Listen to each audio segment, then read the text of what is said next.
Mais uma arma em poder de menor é retirada de circulação nesta tarde de terça-feira. Os policiais da viatura 1203, no comando do SDPM Juvino, com o apoio do guerreiro Eduardo e também com o apoio da Rocan 11, conseguiram apreender este revólver, calibre 38, que estava em poder de um menor de idade. Vou começar aqui com o PM Juvino, com relação a essa abordagem que culminou com a apreensão deste revólver. Porque foi lá na praça conhecida como a praça da igreja São José, lá nas Malvinas. Chegamos lá, tinha uns três lá, estavam sentados, abordamos mesmo, compramos essa arma. Parecia de brinquedo, mas não era de brinquedo não.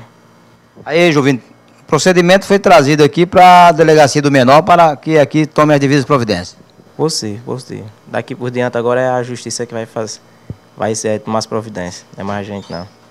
Olha, para se ter uma ideia, aqui na delegacia do menor, na DEA aqui, olha, tudo isso aqui, olha, isso aqui são armas que já foram retiradas de circulação, inclusive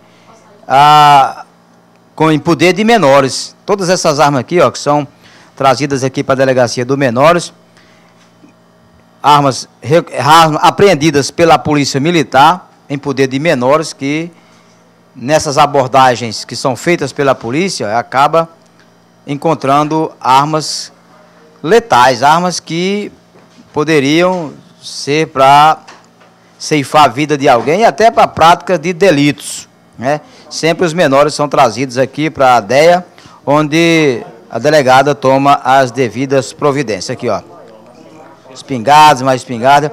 E essa outra aqui também, ó, que está quase desmontada, ó, que também é mais uma arma apreendida em poder de menores aqui na nossa cidade. E hoje, mais uma retirada de circulação aqui, este revólver 38, que estava em poder do menor, como bem frisou aí o PM.